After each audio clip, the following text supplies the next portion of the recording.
mean, Raider Nation rolls pretty deep. So yeah, you get, and then it is interesting because you do get people from all over. Like we get calls from, I get emails, calls, people hitting me up from Italy to Brazil to, and years ago when I covered the Lakers, that was, completely an international team. So, people reached out from everywhere. Yeah, so much fun going on. Thank you for joining us, and our special, international special guest, Vinny Bonsignore is here. He's from Raider Nation Radio and an international sports reporter, of course, covering the Las Vegas Raiders and all stories in between. So we asked before we went to break, we want to hear the worst and the best stories of women in sports as the fans that you have seen, because I know you've seen so many stories. I mean, you should really write a book.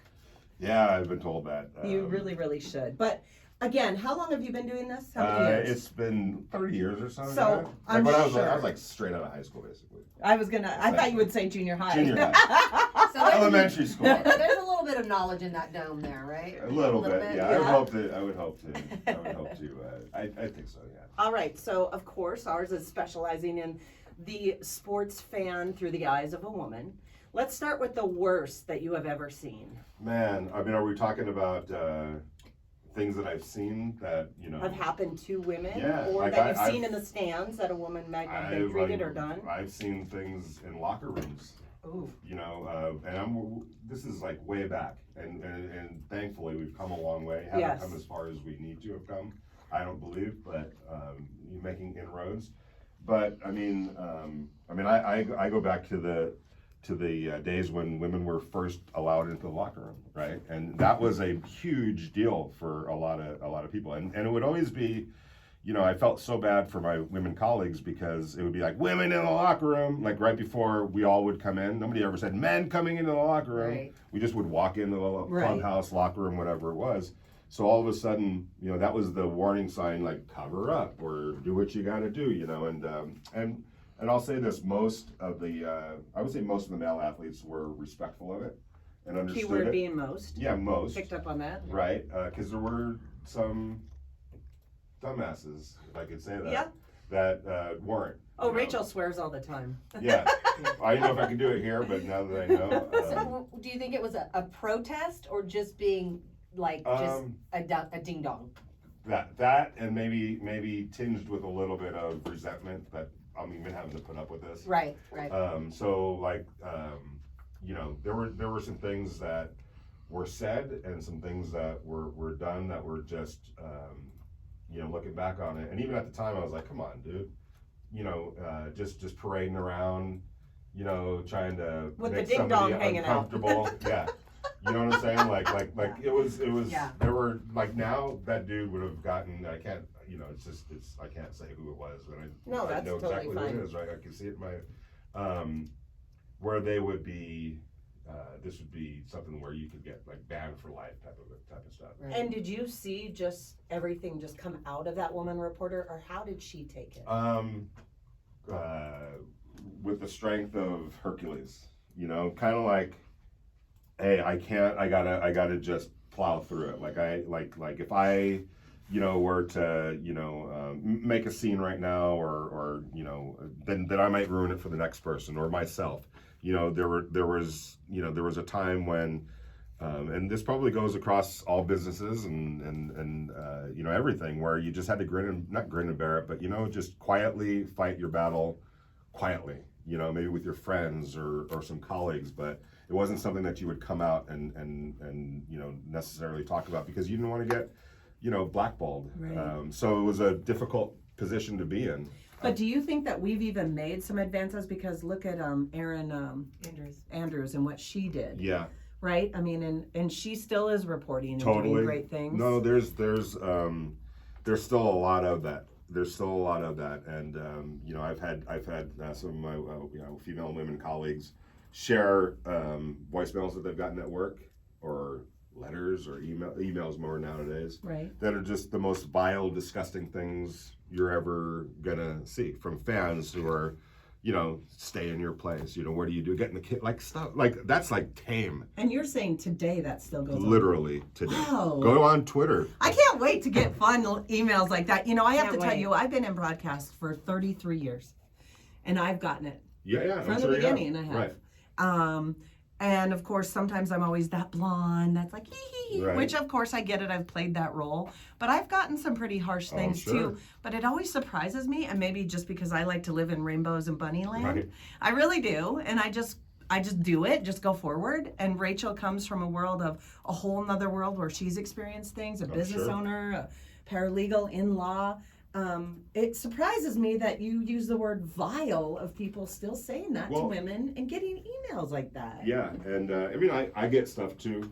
It's on a different sort of, they attack differently.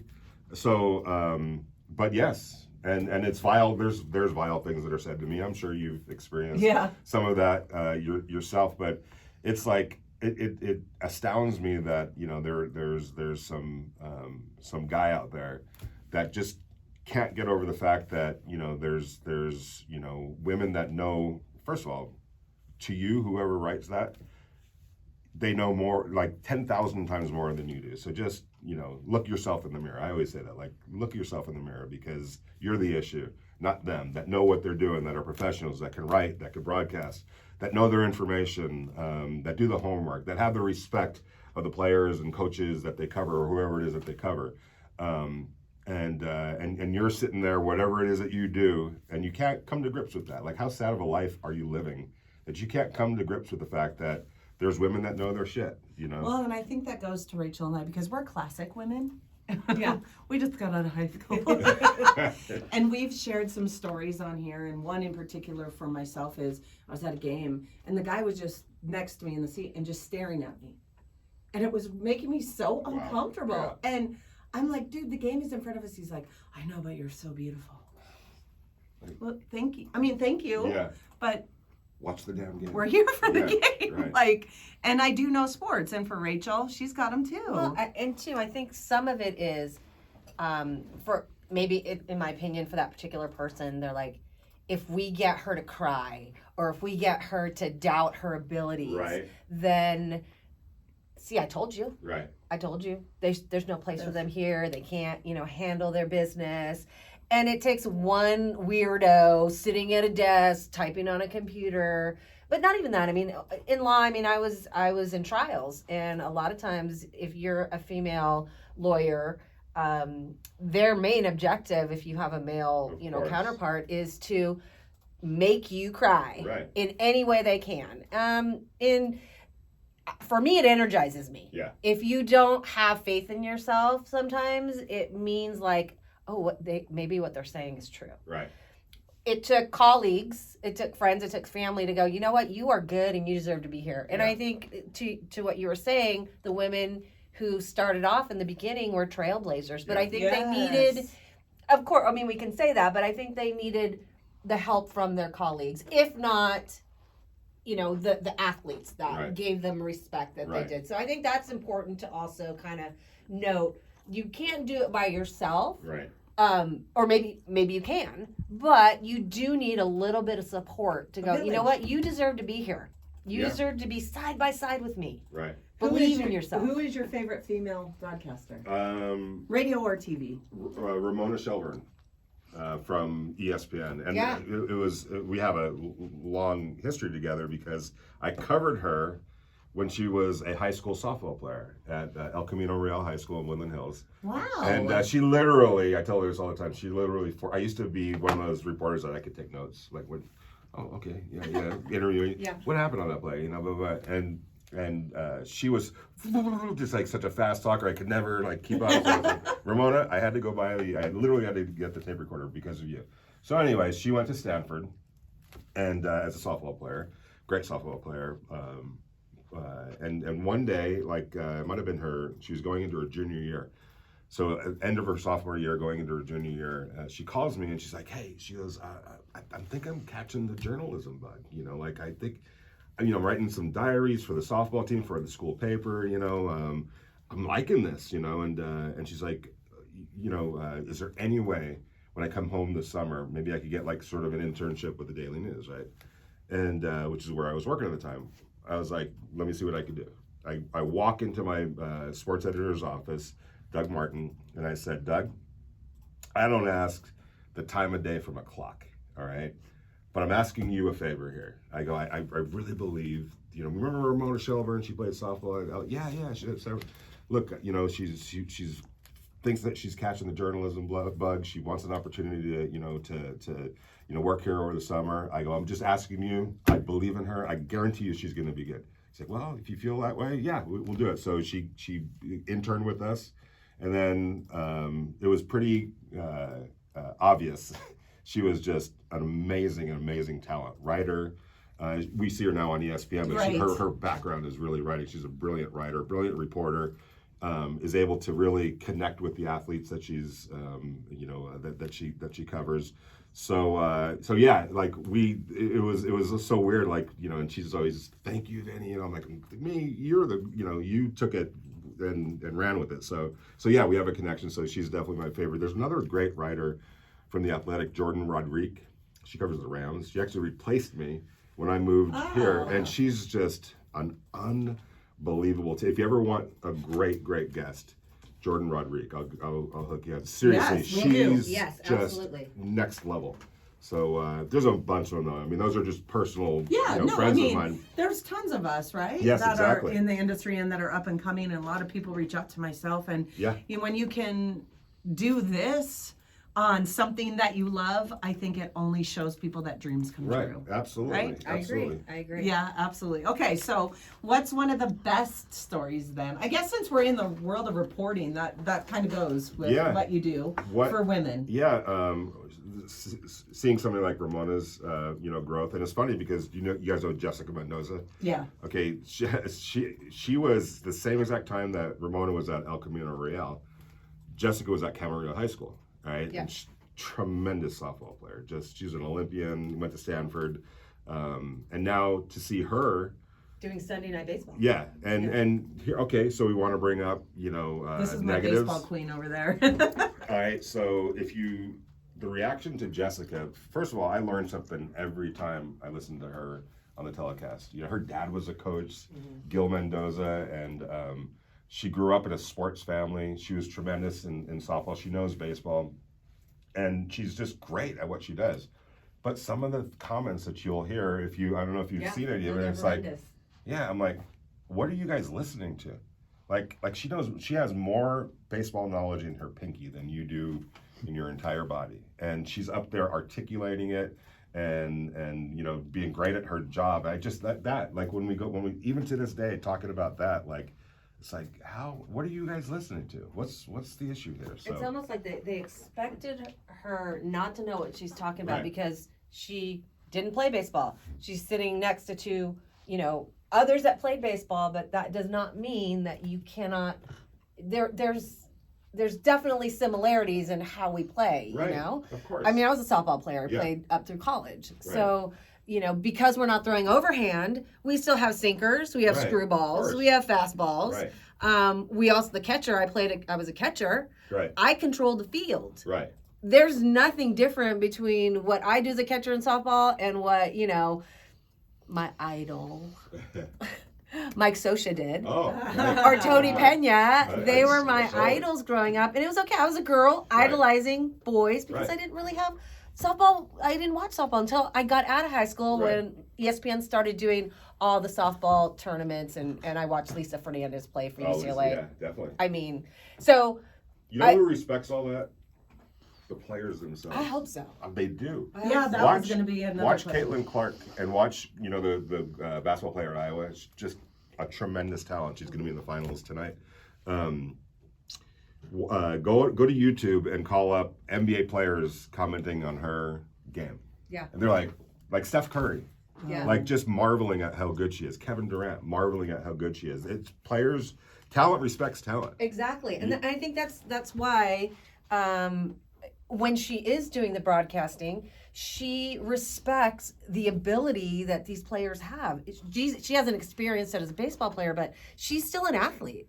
She's an Olympic champion. Olympian. National champion. Male or Right, female, so- you were on that level. Right. Just because there isn't a real legitimate, maybe professional softball league, doesn't take away from how We don't wear cups. I think that's the only difference. Yeah, So I don't wear a cup. Maybe that's the only difference. Bulletproof bras. Exactly. If you're large and in Exactly. charge upstairs. Exactly. And it's like, but they understand like that's talent right there, Right. you know, and that's to me that's the ultimate arbitrator of all this. Whenever I get down seeing some of those comments, I'm like, yeah, but the other their colleagues in baseball or men's basketball or whatever, they see it and they respect it. Well, that's, I mean, and two, it's like a little brain thinking about, oh, she didn't play, so she shouldn't know. Oh, To articulate something that you've never played is even more Yeah, of a right. talent, even more of a an exceptional thing to do.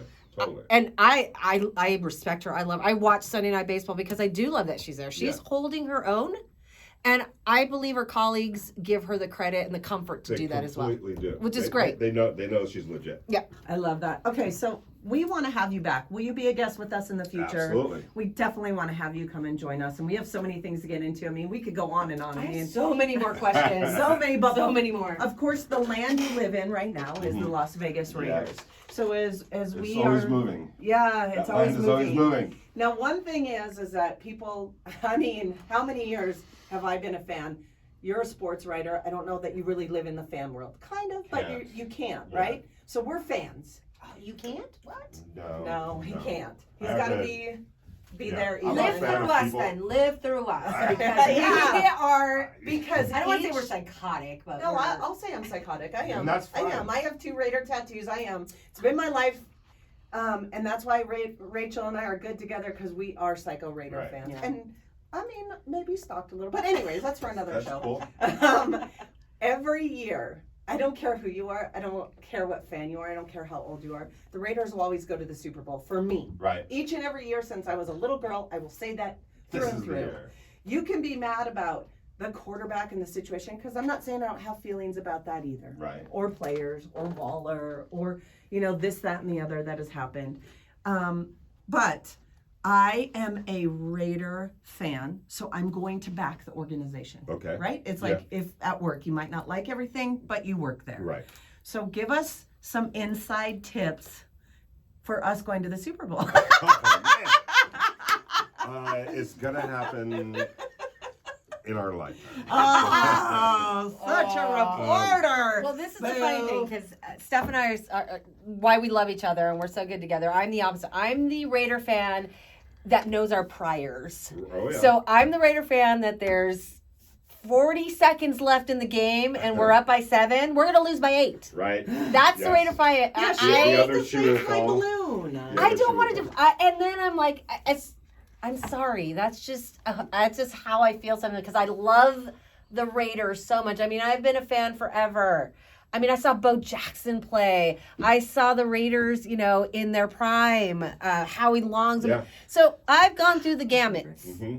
I was driving back from Vegas in 2000 when I get a text saying, "How is your, center missing for the game that right was before, very right?" fair. So I've been through the highs and lows, and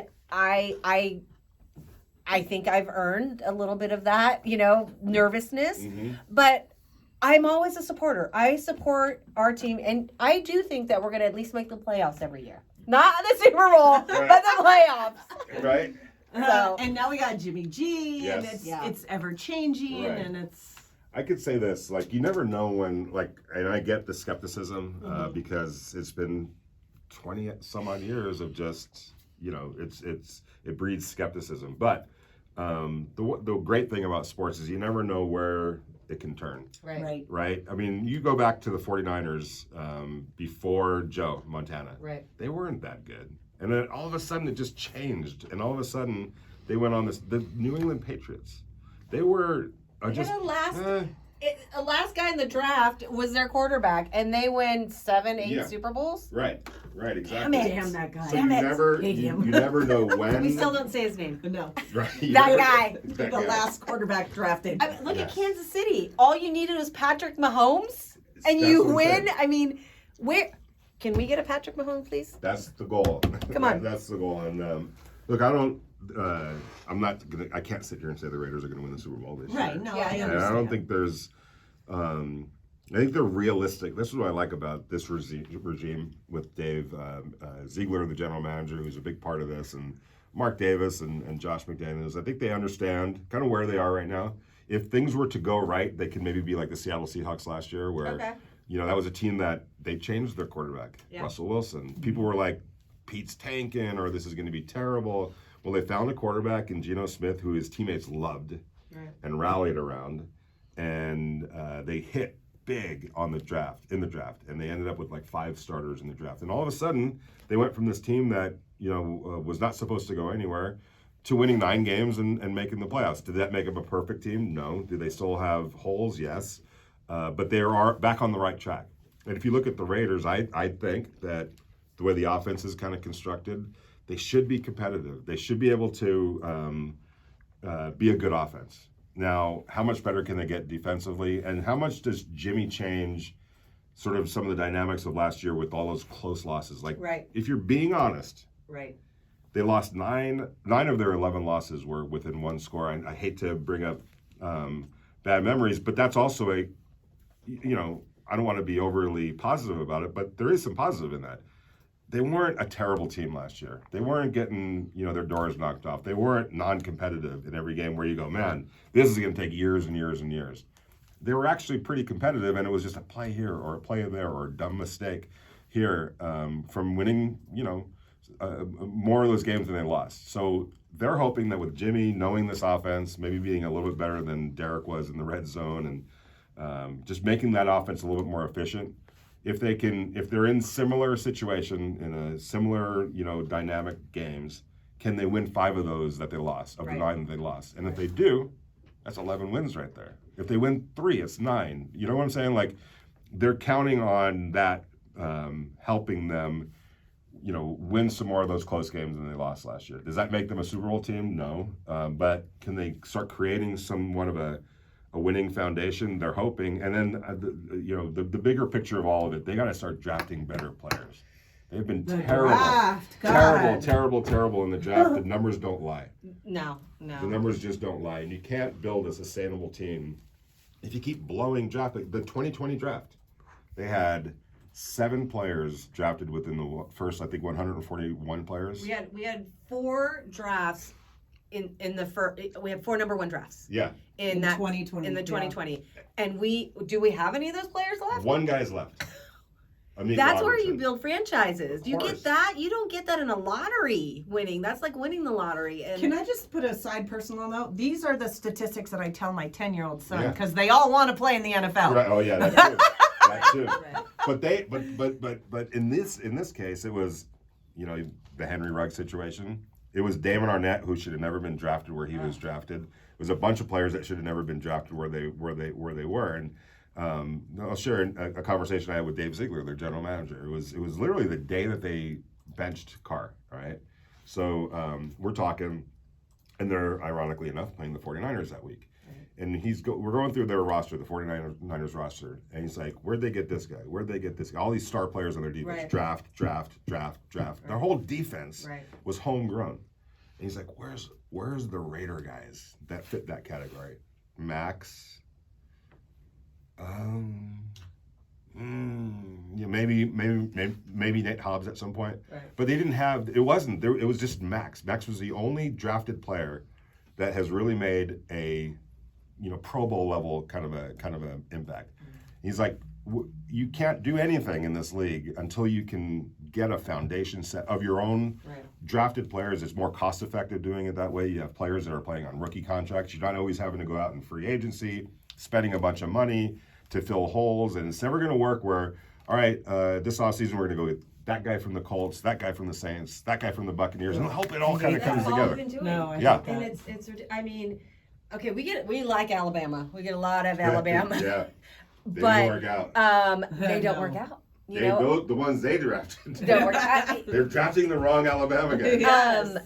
It's just, it seems like we never have all the right pieces at the same time. Our offense is just killing it. And then our defense, is not. But you need a quarterback to help your defense. You do. You need a quarterback who goes out of the pocket a little bit. You need a quarterback. Listen, I always love Carr, but I am so Rachel happy. Talking about it? I know, right? I love Carr. I'm stuttering right now. I'm like, how am I going to put this gently and still say that? It's interesting that we have to do that with Derek. and I like Derek a lot. Yeah. I saw him a week and a half ago, and he's in a great place and all that. But I feel like anytime, like on the radio show, he always has to preface things by saying, "I'm not trying not to, Exactly. not." But I mean, at the same time, the Raiders didn't just get rid of Steph Curry. Like Right. he was a good quarterback Right. on a team that's been mostly bad for a long time. And I think then there's and nothing against him. And Mark Davis came out and told me this last week. I apologize to the guy for not being able to build a better team around him for the last 9 years. Okay. And there is some validity to that. Right. But at the same time, I mean, I think he's a good quarterback with a ceiling. Right. He's not. Well, it goes back to like exactly what we're all trying to say in words, all of us. To wrap that up. Go for it. The You said best it. way that you said it was at some point you need to lead Yeah. and you need to be Yeah. honest, right? I agree. And I think that just puts it in the forward motion Right. of what our Las Vegas Raiders need to do. They yes, and I'm not saying that Jimmy he's not the future of the franchise. He's kind of a stabilizing force right now. Which we need. Yeah, definitely. Definitely need. And I think he kind of this is what it sort of I equate it to. When the Chiefs traded for Alex Smith from the 49ers. Right. He wasn't a Super Bowl winning guy that could just carry your team. But he stabilized the position, and then they go and kind of not lucky, but they're able to get a Patrick Mahomes soon after, who Right. sits for a year behind him, and then they hand it right off to him. So I think what the Raiders hope, somehow, some way, is that Jimmy's going to be Alex Smith for them, and maybe win a bunch of games and be competitive and create a winning culture, and whether it's this draft or next year's draft, find their Patrick Mahomes or just the future face of this franchise. I love that analogy because that's what gives me faith and hope. Well, and I know the general manager and the coach didn't work out last year. We all get that 6-11, and there's a lot of angst out there. Right. But I try to tell Raider fans this, just talking to them. I know that they want to win. It burns in them to try to make it right for you guys, Yes. the Raider fans. Yes. And whether you agree with them or disagree with them on what their moves are, I literally cannot stress anymore. And Mark Davis, they really do want to win. So it might not be the moves, maybe not be agreeable all the time, but their objective and their bottom line is to win. So, and I think that they deserve the time to do that, because you can't keep plugging it in, pulling it out, getting this coach, bringing in this. It doesn't work that way. You need stability at some For a point. fan, you cannot So stop they're doing that. recognizing what they need to do. Like I think they're all of them are in it and recognize what needs to be done, and now they're on They the gotta get it same, Yes. same wavelength. I guess the same. And to the point where at the highest level of the organization, there's patience. Like that might not sit well with fans. I know exactly, but it's not going to do you any good to keep bringing in this coach, firing that I guy, agree. because it also comes down to a point: who's going to want to coach here? Yeah. No. And then You're going to fire me because it didn't work out the first. Come on. So you know what I heard? We're going to the Super Bowl.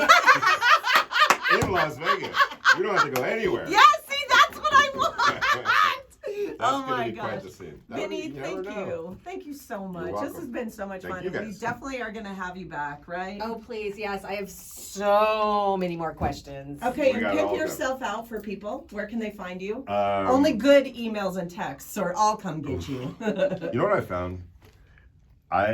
Sometimes I'll just do this. I'll just respond, and I'll say, "Hey, sorry you feel that way."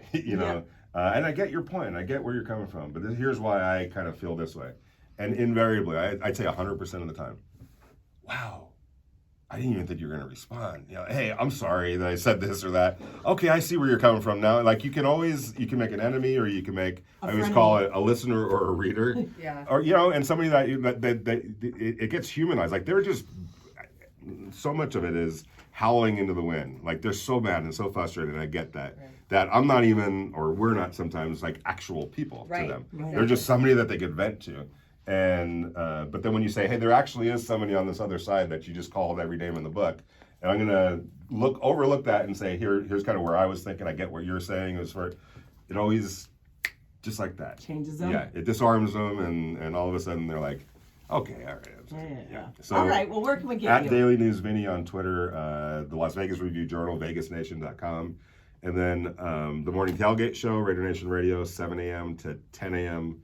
Monday through Friday. And that's on 9:20 a.m. out of Las Vegas, but you can get that everywhere. Right. Anywhere that you listen to anything on Absolutely. any streaming Raiders.com. service. It's Raiders. streamed live on See, Raiders.com. Raiders.com. Awesome. There we go.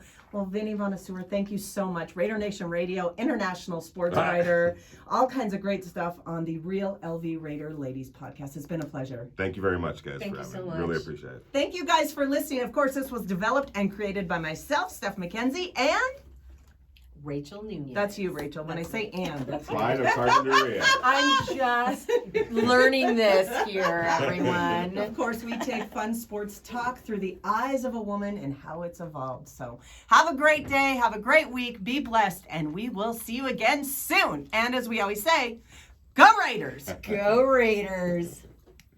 Love it. Welcome, everyone, to the Real LV Raider Ladies podcast, created and developed by me, Steph McKenzie.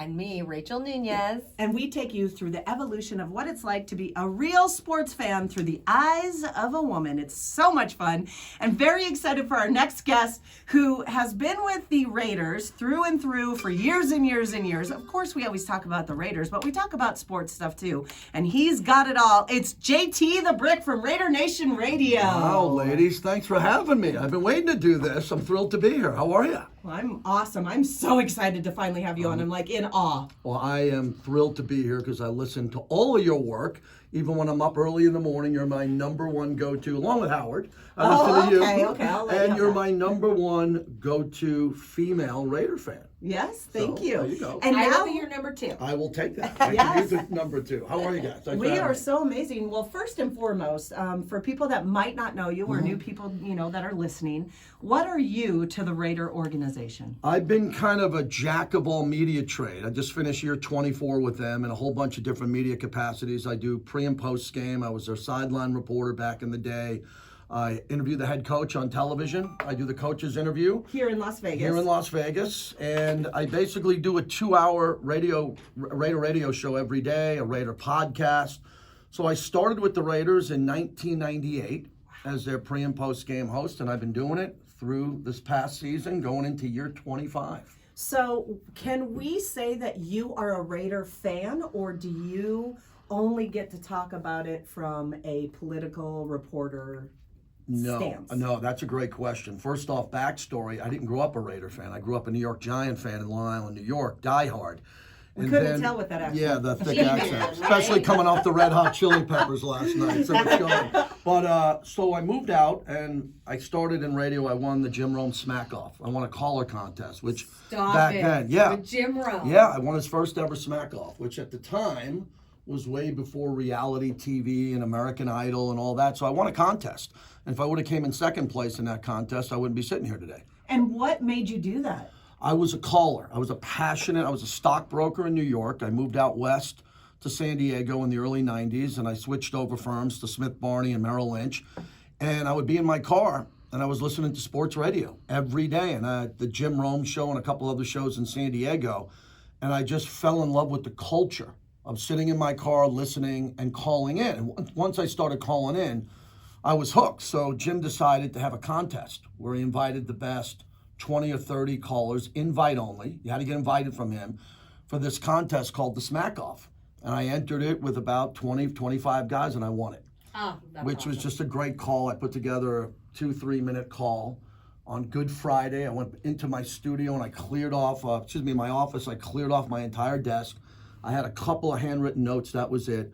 And I went on this deep dive of a phone call because my name was JT from La Jolla, but everybody called me JT the Brick because it rhymed with Knicks. And I would always call in on the Knicks. Oh. So I won that contest. I had a chance in my life to quit my job as a stockbroker and be a radio host in Vegas. So I got syndicated out of Sports Fan Radio Network, and a year into it, the Raiders heard me in the middle of the night. The GM of the Raiders was in his office and said, "Who is this guy? I don't know who he is. He's taking all these Raider calls. Hire him." And they flew me up and they hired me on the spot, and that was the beginning of all that, and that's how I got into radio. And who was your very first Raider player you ever met? Wow, Mr. Davis, meeting Al Davis was, the pinnacle of all that. But at that time, I got hired the same exact day as John Gruden. When John Gruden was first time, not second time. Wow. When John Gruden took the Raiders the first time as the youngest coach and all that, I got hired right around that same day. And that's when I started in 98. And, Tim Brown and all the great legends back there. There's just so many of them. Everybody who started in 98 and went through from Sebastian Janikowski to Jerry Rice. When I started with the Raiders, the first few years were spectacular. They went to 2 AFC championship games and a Super Bowl.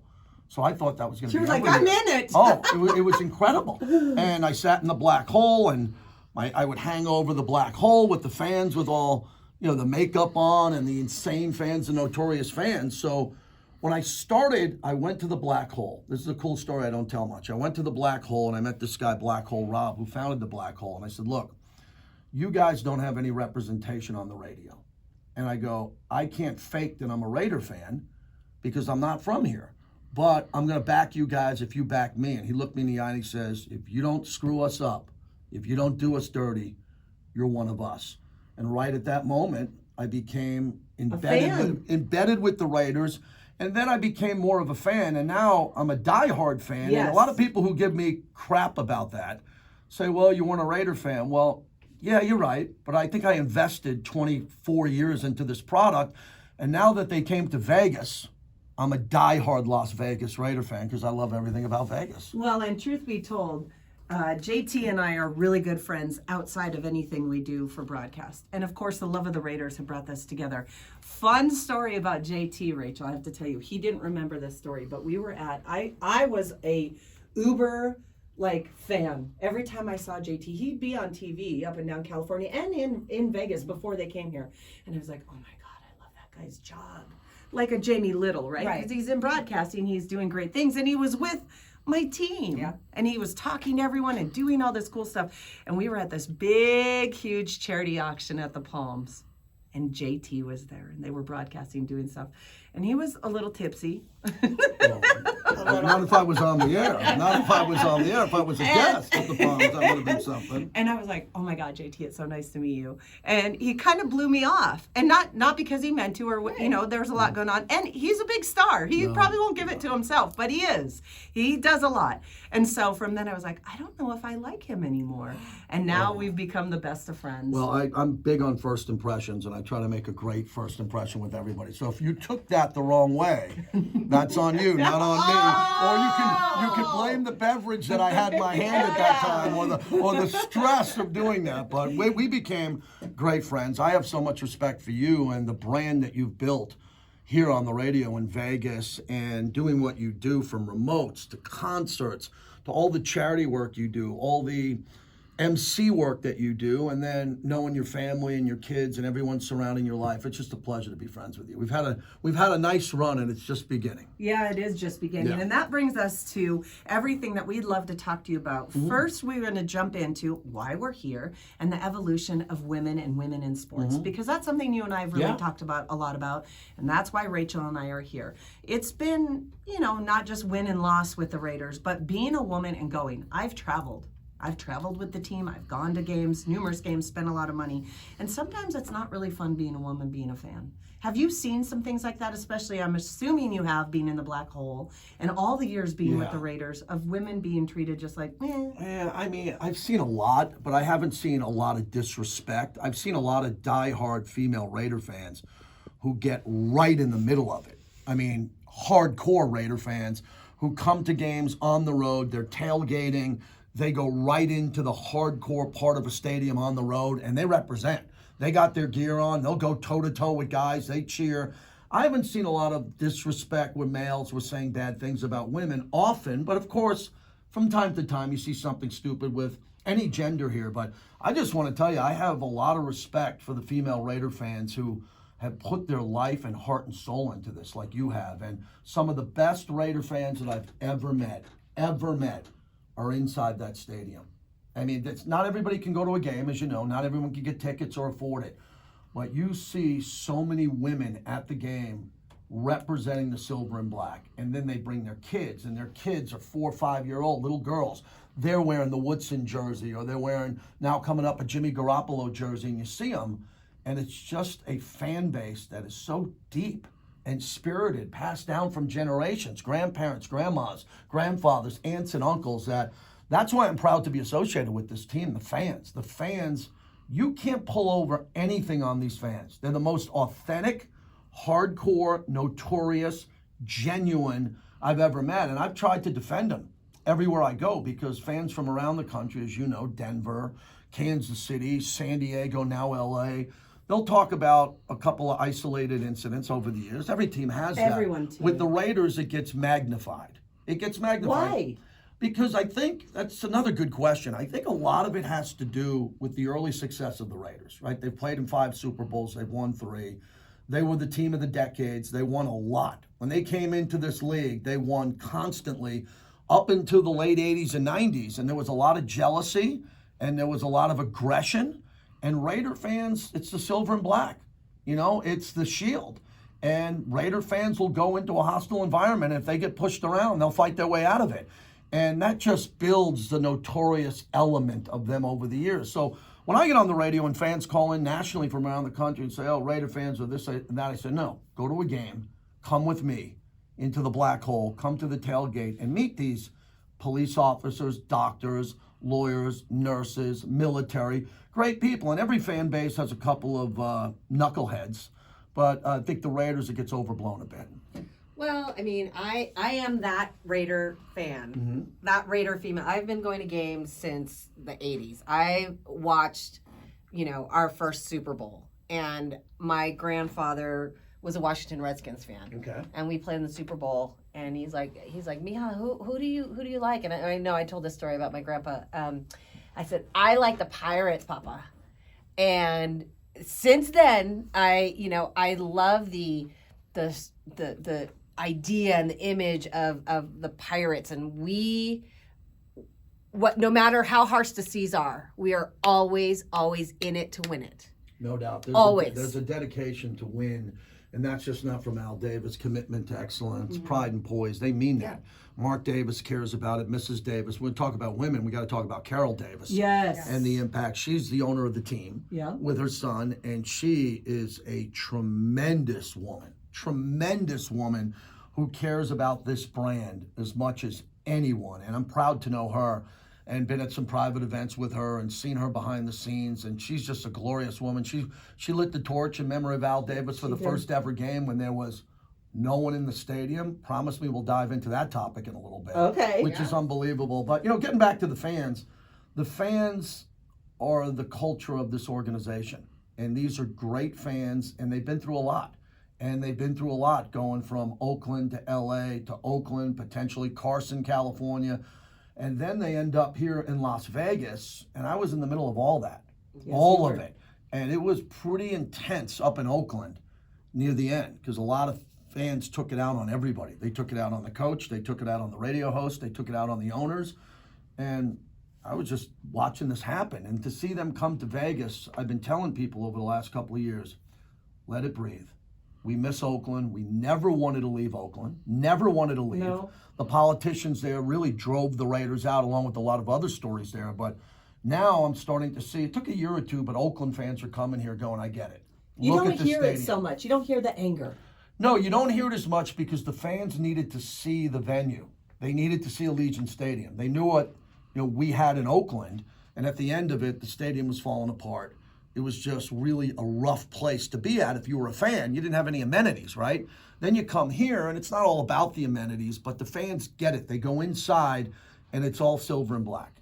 And there's the torch. And you're not walking into SoFi Stadium where you're wondering, who plays here? Is it the Glorious. Chargers or is it the Rams? It's it's really big and that is amazing. weird there. But you go into Allegiant and you go, oh, this is the Raiders. I get it.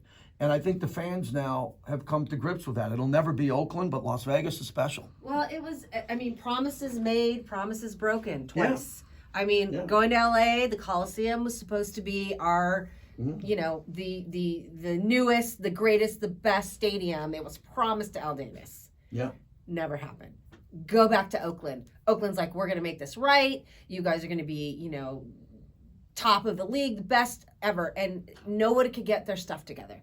No one could get anything together for the benefit of this team and what revenue this team would bring. It was almost like an afterthought. You bring in a great point on the revenue. Again, leaving Oakland was really rough because that's the DNA and heart and soul of Raider Nation is Oakland. Yes. Still is, okay? Look, Right, Oakland. there it is. And LA has a massive fan base. The LA Raiders and the Raiders in LA are still bigger than the Rams and the Chargers combined. I really mean that. If you look at the fan bases, the culture, how many people live there, the multi-millions, there'll be more Raider fans there than Rams and Chargers combined. But now we're the West Coast hub for a global franchise, right? That has fans in London, in Spain, in Tokyo, all around the world. Mexico City. City, massive, great point. And now you look at this team and everybody knows, okay, it's the entertainment and sports capital of the world. Our team is there. We have a brand new practice facility and headquarters, a brand new stadium. It's kind of fun, right? We want to go to Vegas and have a good time. So I remind everybody, I go, put all the BS behind you and just come out here and enjoy it. There's no fights. No one's getting in trouble. Everyone's having a good time in this stadium where you can eat off the floors. There's clubs, there's luxuries, there's concerts. And just have fun with it. Live in the past, because the Raiders' past is really glorious. There's a lot of history is amazing. Exactly. But come to where we are now in 2023 and see the future. And you mentioned the revenue.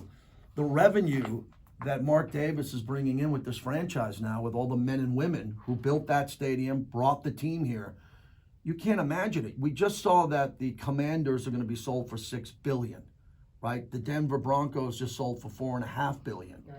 What do you think the Raiders are going to be worth 5-10 years from now? Right. I mean, you can't imagine with everything we have here, but it's got to work in Vegas. We got to win games. In the last couple of years, went to the playoffs. Last year, a step backwards. Now a big draft coming up. A lot of free agents came in, and I know from talking to Mark Davis last weekend, I mean, he is laser focused on whatever this coaching staff and GM could do to start winning more. All right, when we come back, we are going to find out more about the winning, the X's and O's from JT the Brick, and we got to hear that story about Mrs. Davis, okay? Yes. All right, this is the Real LV Ladies Podcast.